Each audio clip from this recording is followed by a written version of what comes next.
en 2002 l'agence de presse Catnet, Kath.net. Donc c'est alémanique, donc c'est suisse-allemand, je pense peut-être aussi d'Allemagne, je ne sais pas.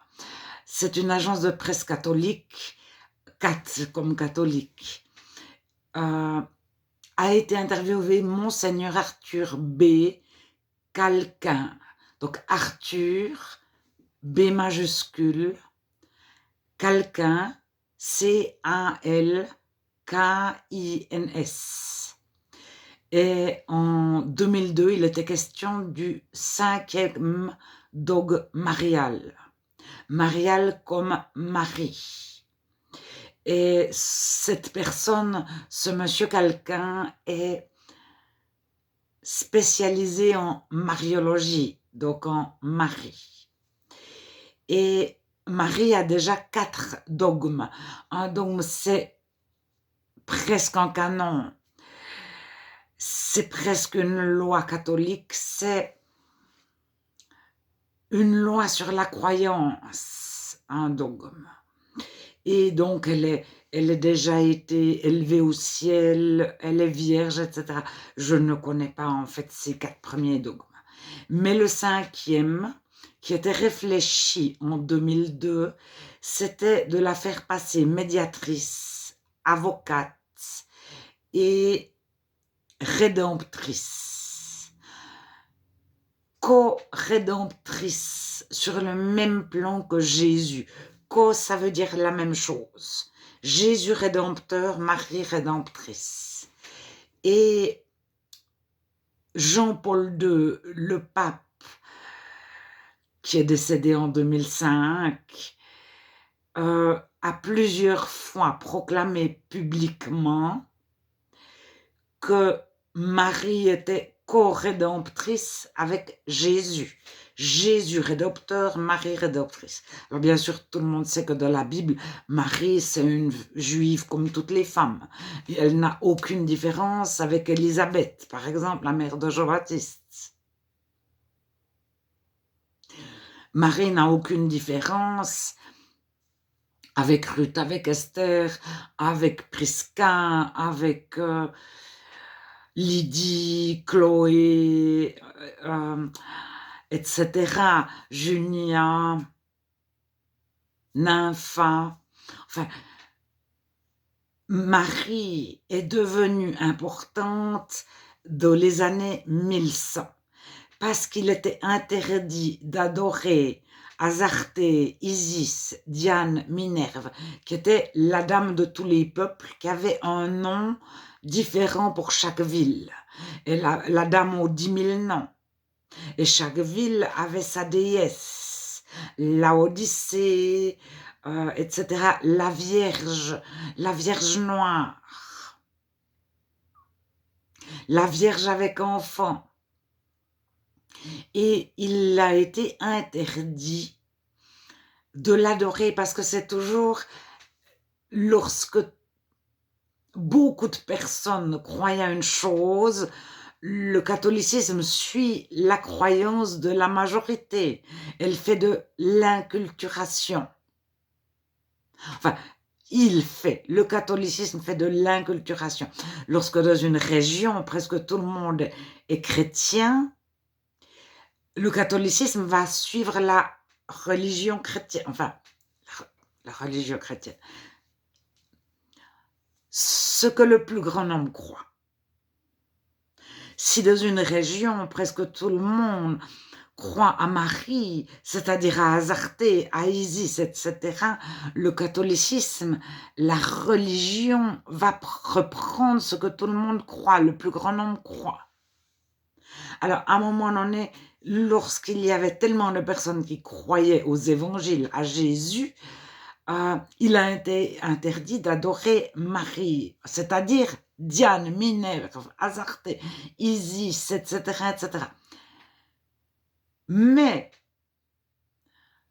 comme les personnes ont continué, plus ou moins secrètement, dans leur maison, en tout cas, d'adorer la Vierge, la Dame de tous les peuples aux 10 000 noms, etc.,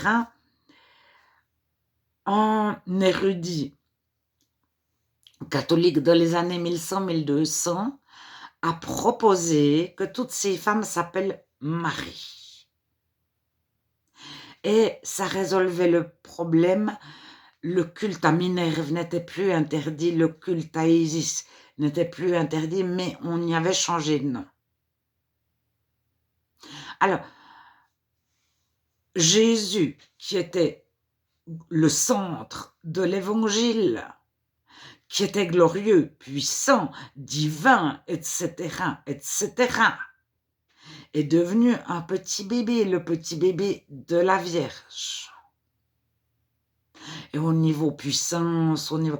Jésus est venu le petit enfant dans la crèche. Et sinon, il souffre, il souffre, il souffre, il est crucifié, il souffre, c'est la passion.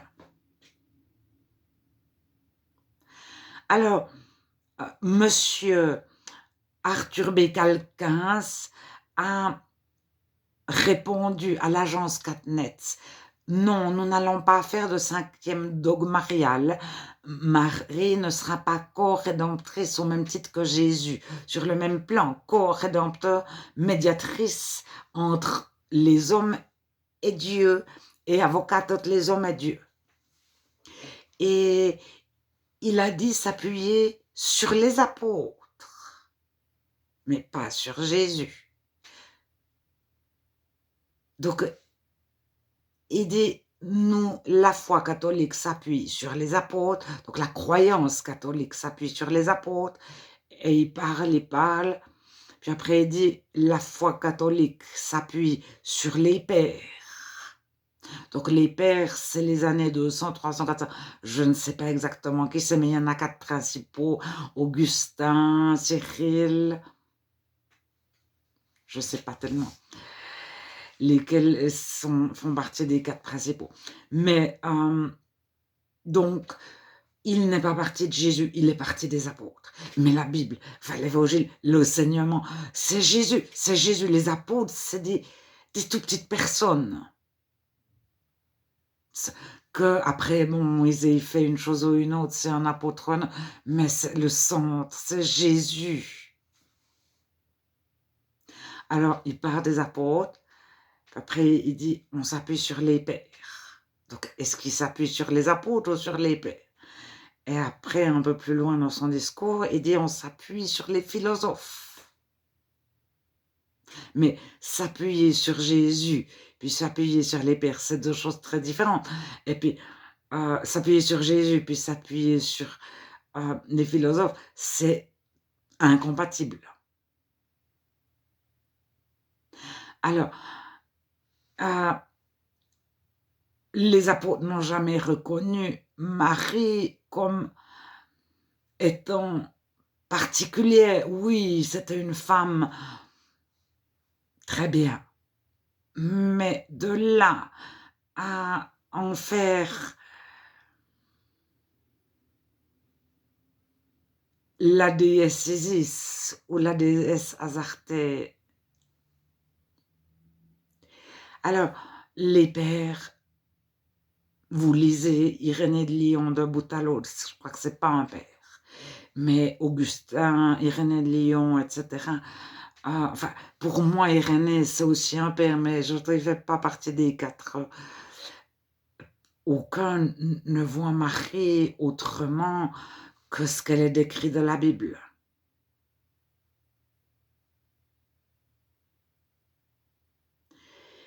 Et en tout cas, jusqu'au concile de Chalcédoine de 400 et quelques, Marie est inexistante. C'est-à-dire, elle est au même titre que toutes les autres femmes de la Bible. Et donc, Monseigneur Calkin termine en disant, donc nous nous appuyons sur les apôtres, non sur les pères, non sur les philosophes, mais pour ne pas froisser les protestants, pour des raisons politiques, nous avons choisi de ne pas donner, enfin, créer un dogme, un 5e dogme marial qui stipulerait que Marie est corédemptrice sur le même plan que Jésus. Alors, Jean-Paul II l'avait dit plusieurs fois publiquement. Aujourd'hui, nous sommes 21 ans plus tard.